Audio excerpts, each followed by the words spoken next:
Welcome to the Wiss Mama Bear Podcast, episode 41. I'm your host, Sarah Yacoub. Today's topic, power of propaganda. Good morning. I hope everyone had a safe and relaxing weekend. As time away from last week's terrorist attack on our nation's capital allows for the review of things like video footage, pictures, social media, and beyond, a few things are becoming clear. Number 1, the terrorist attack on our capital was planned. Number 2, the Pentagon placed heavy restrictions on the D.C. National Guard, effectively tying the hands of law enforcement behind their backs on orders from the top. Number 3, the terrorists who planned this are promising more to come. Social media giants are taking all of this very seriously, and who can blame them? They can see every private message, every comment, every private group chat. They have a backstage pass to the organizational extremism, and it is ugly. Did you know Trump's goons actually spread urine and feces around the Capitol? Yep, that happened. Did you know they had military-grade restraints, to take hostages? Did you know they had bombs? Did you know they killed a police officer? Yep, they hit him over the head with a fire extinguisher. Did you know they chanted, "Hang Mike Pence"? How did this happen? How do otherwise good people end up supporting something like this? Do the good people of St. Croix County, for example, wake up one morning and decide, I'm going to be evil today. I'm going to enable the unthinkable? Of course not. So what is going on? We have local propagandists who hide behind a nice tone, nice sounding words, as they lie to our faces behind their nice smiles. Let's look at just one example. One local extremist presents as someone who just presents the facts and who claims to value truth. Those who listen to her have a positive impression. Maybe they share in a viewpoint on a particular issue. Maybe they share in a viewpoint on a handful of issues. Either way, they want to keep liking her. Coming to grips with her dishonesty and that she's functioning as a minister of propaganda locally is a really hard pill to swallow. Facebook recently removed a post of hers that on its face appeared to incite violence. One would never know it given how she talked about it thereafter. She summed it up as a poem that was of value to her personally, and in doing so, left out a very important context. She didn't tell viewers that the poem that calls for violence was depicted on a picture of what appears to be men with guns. This person didn't tell viewers that they posted it during the terrorist attack on our nation's capital.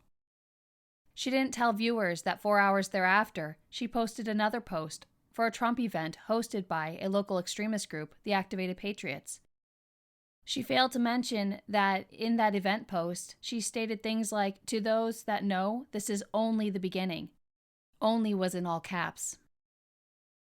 When someone asked what this person was talking about, this local extremist said, quote, "We need to reclaim our country," close quote. Are any of these words or images a proverbial smoking gun? No, of course not. Therein lies the power and effectiveness. It's sort of like the abuser who knows better than to clearly threaten the life of their spouse because they know that's an invitation to get caught, or rather to be held accountable for their terrorist acts behind closed doors.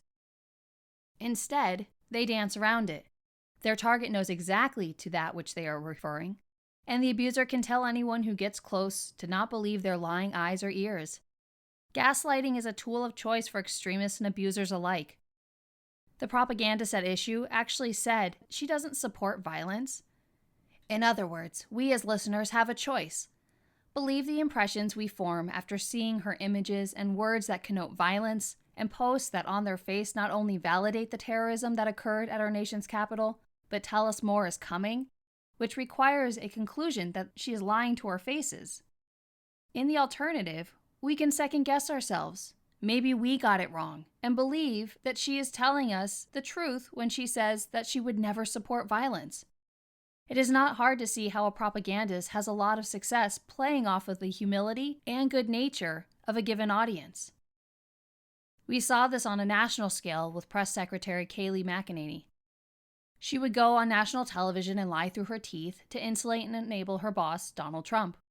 When pressed with logic, facts, or the implications of her disingenuity, she would do mental gymnastics or slither away out of the truth and/or accountability. Watching her always begged the question, is she delusional or dishonest? Back to our local propaganda minister. She is a local extremist, particularly loved by local men. They validate and make it socially acceptable for local women to like and listen to her. And why not? She validates their extremism and puts a smile and a nice tone on words that they hear in places like Parler, a social media platform that exists to allow anti-Semitic, sexist, racists to speak freely. We now know that the terrorist attack on our capital was organized online in places like Parler. One member of the white supremacy group, the Proud Boys, the extremists Donald Trump told to stand back and stand by on national television during a presidential debate, said, quote, "Let's take this effing country back. Load your guns and take to the streets." Close quote.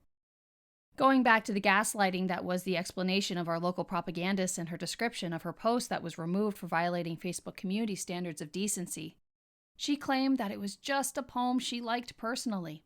She then recited it in a soft, non-threatening tone, as though it was the viewers who were mistaken. The words of the white supremacist just quoted don't differ in substance from that which she conveys, but rather just in style. She communicates in pictures that which you put into words. They both validate the terrorist acts of last week.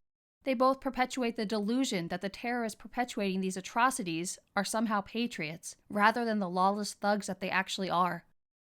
She is counting on people wanting to believe her when she lies to our faces. She is counting on the social inconvenience of one of her supporters saying, "You know what? This isn't for me. I think she's a liar." She's counting on the power of conveying lies through a nice tone surrounded by nice words with a nice smile. It's manipulative. It's confusing. It's gross.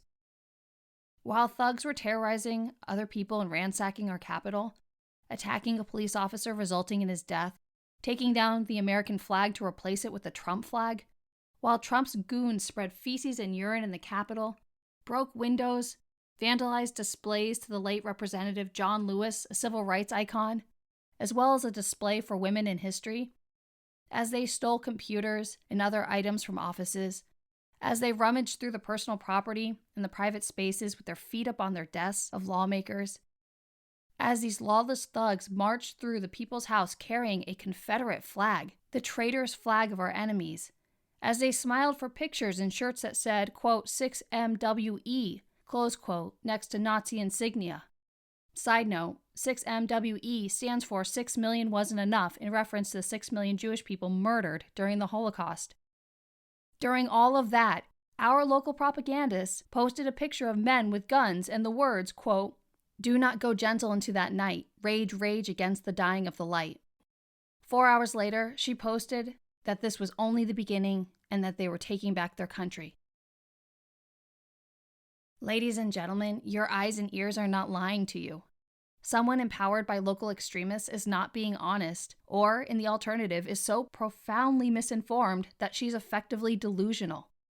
Either way, extremism and their propaganda mouthpieces are walking our community down a very dangerous path, one that enables complacency and perhaps even support of the violence and seditious efforts by those who are so proud of their desire for a civil war that they literally made shirts in preparation of last week's traitorous attacks on all of us as Americans.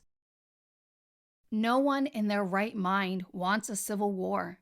There is still more that unites us than divides us as Americans. The fact that so many good people are left believing the lies of sore losers is a tragedy. Mitt Romney described the issue perfectly.